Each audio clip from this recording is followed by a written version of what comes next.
Hello,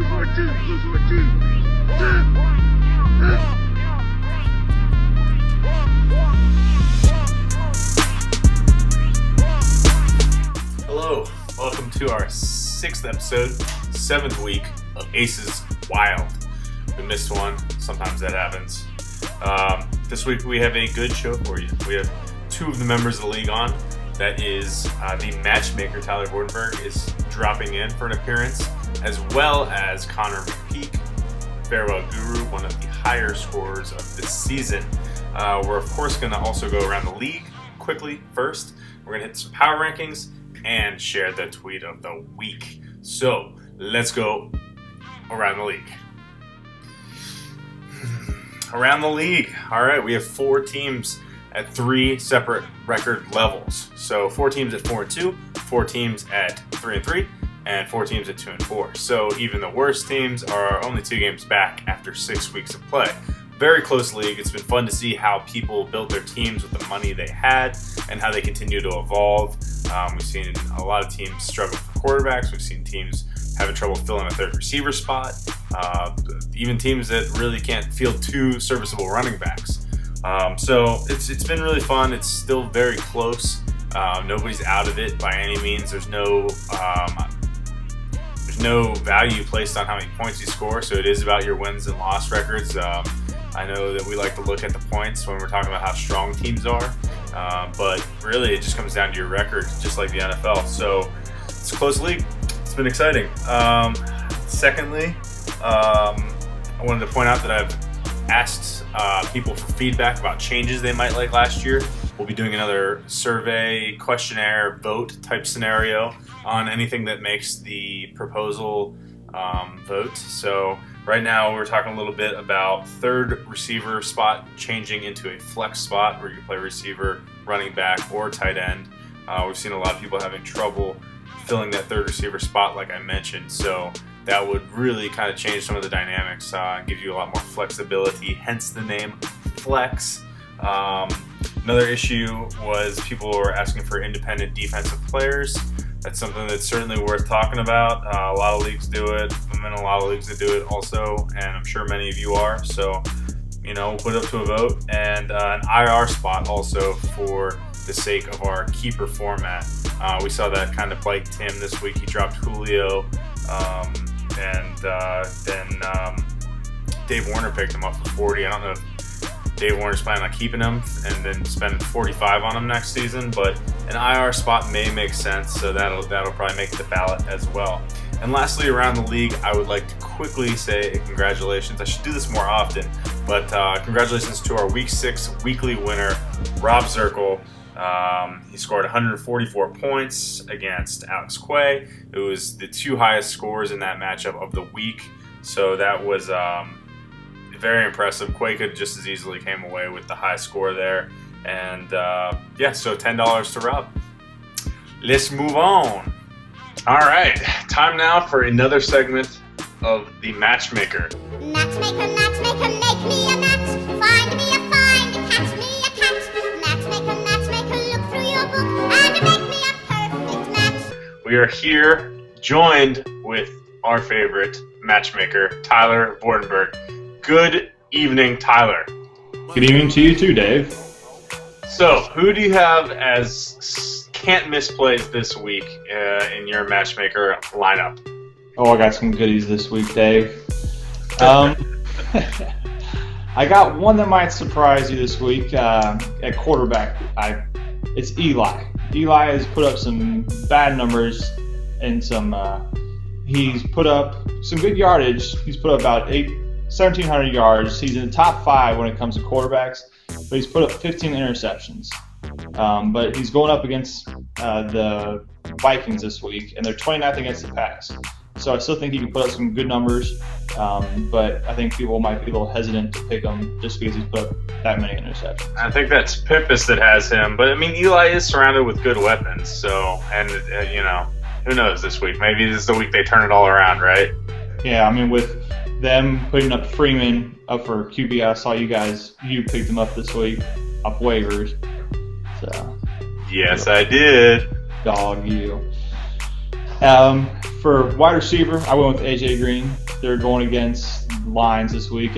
I think it would be a shootout. He's got 464 yards with 4 touchdowns. At running back, I put up with Jamal Charles. They're going against Houston this week. They're 25th against the run. He's got almost 500 yards with 5 touchdowns. So it should be a good matchup. At tight end, I got Antonio Gates. They're going up against Jacksonville. I mean, the Jaguars are playing awful this year. He's got 460 yards. He's got 2 touchdowns. He's got the same amount of receptions as AJ, 36 or 37. So it's pretty much the same as like having a standout wideout, same position. Yeah, I mean, especially with all his weapons gone there in San Diego, we're seeing Keenan Allen developing, but I mean, Gates is definitely still, the primary or secondary target there at all times, along with Woodhead, I guess, is the third. Mm-hmm. Kicker, I got Nick Novak. He's 13 for 15 so far this year. He's actually put out 11 from 30 to 50 yards, and that's actually pretty good. And he's putting up good points, point-wise, fancy. So I'd be good with him.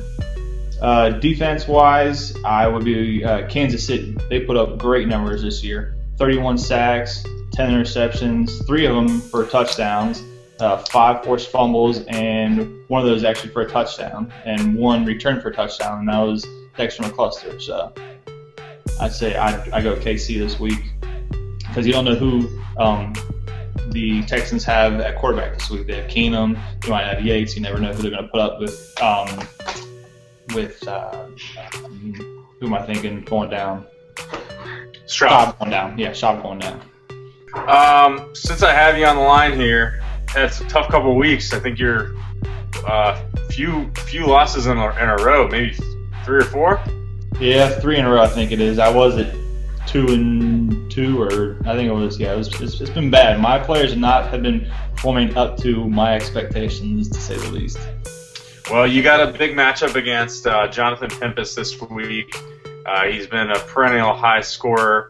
And what do you, when you see your lineup this week, who's the matchmake that you're just like, all right, this sorry for that little indigestion there, but who's the guy that, like, when you look at your lineup, you feel really good about this week?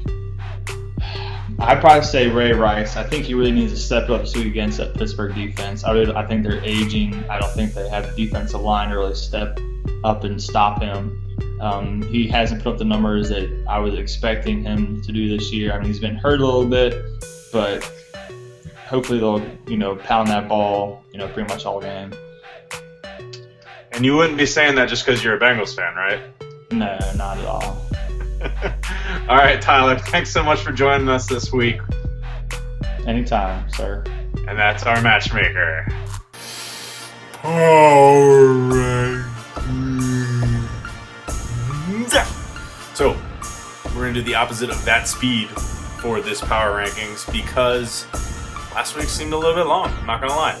So, number 12, Tyler Finkel is Einhorn. He has 3 losses in a row, lowest total points now in the league, and he has Breeze on a bye this week. That makes him number 12. Number 11, Richie, the guru of Dew. He won last week, so he's gaining a bit of stability. He's through the Aaron Rodgers bye, so that helps also. Picked up Boykin this week, and he has actually a 3rd quarterback on his roster with Fitzpatrick right now. So he is moving up a spot. Number 10, Tim, Team 3 Seashells. This is a team that has lots of QBs now, but underachieving running backs with Trent Richardson and Chris Johnson. He has Harry Douglas in now for Julio Jones. Number 9, Dave Warner. This is the other guy, and he is looking for any guy this week at quarterback as he has none to start. He's going to need some big contributions from the rest of his lineup, and that's going to also hurt with DeMarco Murray out, and he was not able to pick up Joseph Randle. So he'll be starting Bush and Spiller. Still a good combo there if Spiller can play up to his potential. Number 8, Kyle Fallhaber, Squirrel. This is the guy with the 4th most fourth or fifth most points in the league, but he is only 2-4, and he just lost Randall Cobb to the IR. So that is a tough break. He needs some wins, and quickly. Number 7, myself, Sports Concern. 2 wins in a row, and both against the Aces Wild number 1 power rankings teams that week. That is Conner and Pimpus last 2 weeks. This week, I face Paul. So, that's pretty strong. We'll see if I can keep it up. Number 6 is Rob Zirkle, and he is the Cocaine Cowboys. This is a team that has been rocketing to the top of our league as they get more stabilized. He's got Ridley back, Gronk likely on his way, possibly this week, and he just picked up Joseph Randall, Joey Randall, as we call him, nowhere, for $28. Number 5, CC. This new name, squeeze out another one, just describes what he does. He has 3 straight wins. He's 4-2, and pretty high up in total points. This is a good team. Tannehill, Romo, Kaepernick, pretty solid trio of quarterbacks there. Josh Gordon continues to grow, and so does Gio Bernard. So this is a strong team. Number 4, I got a text from this guy, Alex Quay, straight cash homie. He told me he was expecting to see a rise in the power rankings. He might have spoke too soon because Rob came back and beat him this week, so he actually drops a spot from last week. But he did have the second highest score still for the week, and you can't fault him too much for losing to the highest score. Number 3, Conner McPeak at Farewell Guru. Conner had an underperforming 83-point loss, and he has Michael Vick out still. So it'll be interesting to see if he can patch someone in there this week, or if that's more of a long-term project for him to get a second quarterback.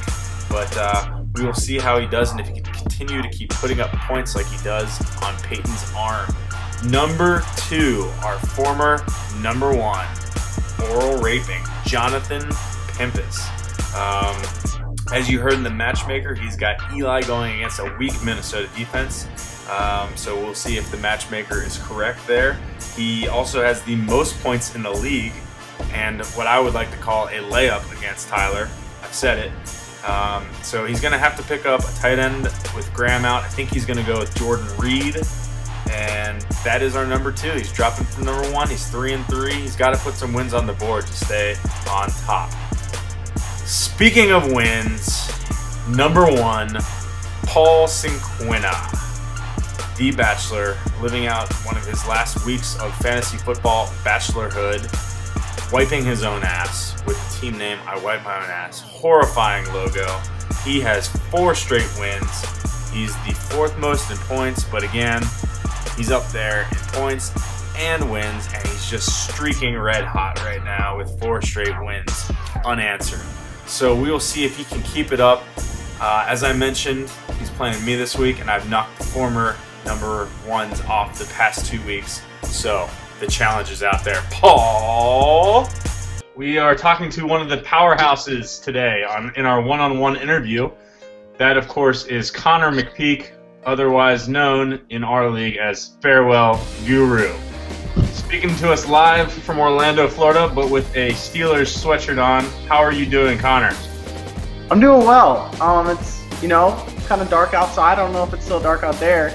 It's just been a nice day. I've been relaxing, actually. Didn't go to school. Maybe might have played a little bit of hooky, so to speak. But yeah, that's been my day. Well, the reason we're here, of course, is to talk about your team, the state of Farewell Guru. I'm going to leave the floor to you. I want to hear a little bit about what you think of your positions and kind of the outlook of your season. So go ahead and give us a little bit of detail. Well, originally what I had thought was my biggest strength at quarterback is starting to look pretty, not so powerful with Michael Vick injured. I had seen a stat that at one point Manning was the number 1 scoring quarterback and Vick was the number 2 scoring quarterback.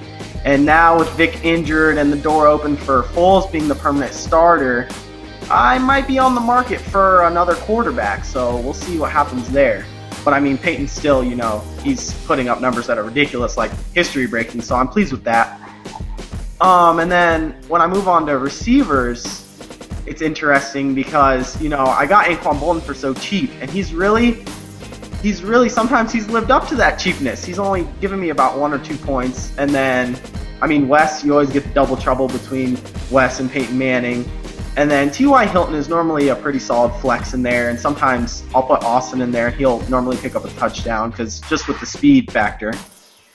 Going on to the running backs, that's probably my weakest, I would say. Just because, literally, beside Adrian Peterson, I just have this, collection of bums on my bench. And D'Angelo Williams, he does alright, so that's pretty good. Yeah, D'Angelo looks like he's almost 400 yards and 100 yards receiving. Not terrible. Way better than I thought he'd be this year. Absolutely. So, that's good. I did go with a big upgrade at defense between going from St. Louis to Baltimore. My goodness. St. Louis got negative points one week and lost me a matchup, so I was pretty upset about that. I had to get rid of them immediately. So you're hoping for better things from Baltimore. They're going to play Pittsburgh this weekend. Your sweatshirt namesake. Well, I guess they're going to have an off week this particular week, but I think that some of the rest of the team can carry me through. Maybe AD will have a big game, That'll be good. Yeah, between Welker, AD, and Peyton, and Vic when he's healthy, right. You have some serious potential to break out. We've seen it a number of times. You've been a high scorer one week and a number of other weeks in contention. So tell us, what do you think down the line as we're almost nearing the halfway point? Do you see yourself making the playoffs? Do you see yourself as a top 5 team? Where do you view yourself in the league? This is the first time I've really had the experience of handling a team that is like a real powerhouse, and it's really exciting for me because I don't have to rely as much on the waiver. So I think that going on in the season, I have a pretty consistent team. So I feel like they're going to have, a lot of points each week, which gives me an opportunity to win because since I'll keep putting up a lot of points, I'll keep getting wins. So I think that I could be a top 5 team. Good. We're talking a little bit about the waiver wire there. I want to talk to you about your dad, who is infamously becoming the king of the waiver wire. What's it like being in the same household as him as he's struggling each week to make pickups? It's a little bit stressful, I would have to say, if I could put one word on it, because a lot of times he's putting pressure on me. He'll text me and say, listen, you need to pick up this guy for me or something like that.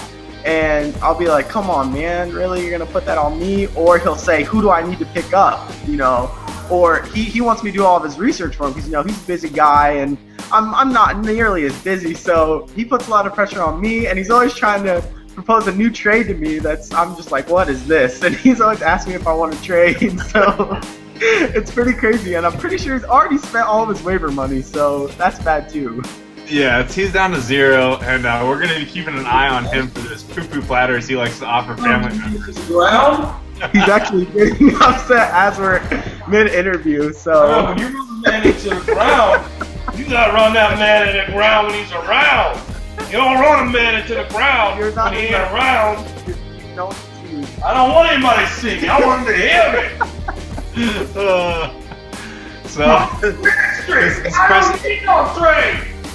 His presence is definitely felt. Well, what about being the youngest member? You're the youngest member in the league by far. You're a veteran now. I think this might be your 5th year playing, and you've placed a few times, so you're certainly not bad member. What do you feel about being the youngest? I feel like being the youngest, I have a lot of expectation to improve because, I've been coming up, sharpening my teeth through you guys each season, and it's just the expectation is there because I think I placed second 2 or 3 times maybe. So I feel like as I'm continuing to get more, get used to being in fantasy, I feel like the expectations are higher. And it's good because I've taken what I've learned in this league to the 2 ESPN leagues I have, and I'm 5-1 in both of those. So that's good to see. Nice. So we provided you with some well-needed experience so you could trump your similar-aged foes. Absolutely. All right, Connor. Well, thank you so much for joining us today. Best of luck to you on the digital gridiron, and we'll hope to see you again at some point through the season on Aces Wild. I appreciate it, Big. Take care. You too. It won't stop. There's just so many tweets. They're just flowing in left and right. Everyone wants to be the tweet of the week, but we have it. I got to turn this thing off.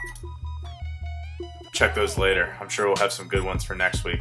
This week's tweet of the week, however, comes from our former member and friend to many in the league, Lindsay Gardner, at Lincinati. She's from Cincinnati. See what she did there? Her name's Lynn. It says, at Ace of Spades, blame the booze. But Squirrel 22 falling over was absolutely my favorite part of that Aces Wild episode. Might be the highlight of the whole series so far. I don't know if you guys stuck around for the end of that episode, but Kyle falling over at 8 a.m. at the end of our taping in week 4. Probably my favorite time also. So, Lindsay, thanks for watching. Thank you for your feedback. And, of course, if I can ever make Kyle fall over again, I certainly will. Anyway, that's going to wrap it up for the end of this week's Aces Wild. It's been a pleasure. It's been pretty wild. Very acey. So tweet us at Ace of Spades FF. We could feature your tweet on the next episode as the tweet of the week, and you'll probably get some snarky response from me regardless. So that's always wonderful. Yeah, guys, until next time, I'll see you on the digital gridiron, and may all your football fantasies come true.